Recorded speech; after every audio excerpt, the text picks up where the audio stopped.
सातबाऱ्यावरती सामायिक क्षेत्राची नोंद असेल, जमीन दोन किंवा अधिक लोकांनी एकत्र खरेदी केली असेल तर त्याची वाटणी करायची कशी, हा प्रश्न खूप लोकांना पडतो. जर एकाच खरेदी खतावरती जमीन घेतली असेल आणि सातबाऱ्यावरती संयुक्त नोंद असेल किंवा सामायिक म्हणून नोंद असेल तर अशा वेळी वाटणीसाठी महसूल प्रक्रियेमध्ये अर्ज करणे अत्यंत गरजेचं आहे.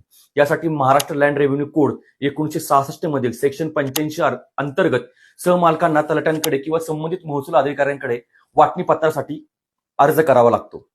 या प्रक्रियेत सर्व सहमालकांना नोटीस काढली जाते आणि सुनावणी घेतली जाते. जमिनीची मोजणी केली जाते, सातबार आणि संबंधित कागदपत्रे आणि वंशावळ तपासली जाते आणि त्यानंतरच योग्य वाटणीचे आदेश दिले जातात. एक महत्वाची गोष्ट म्हणजे मोजणीशिवाय वाटणी केली जात नाही आणि आदेश झाल्यानंतर त्याचा फेरफार केला जातो. पण जर मालकीबाबत वाद असेल, वारसा हक्कांवरती वाद असेल किंवा कागदपत्र अपूर्ण असतील तर अशा परिस्थितीमध्ये महसूल अधिकारी वाटणी करत नाही आणि अशा वेळीस सिव्हिल कोर्टामध्ये पार्टिशनचा दावा दाखल करावा लागतो. त्यामुळे जमीन सामायिक किंवा संयुक्त असताना योग्य कायदेशीर प्रक्रियेतूनच वाटणी केली तर भविष्यात वाद टाळता येतात. कायदा समजून घेतला तर इथे अर्धे वाद येथेच संपतात. अशाच कायदेशीर माहितीसाठी आम्हाला फॉलो करा.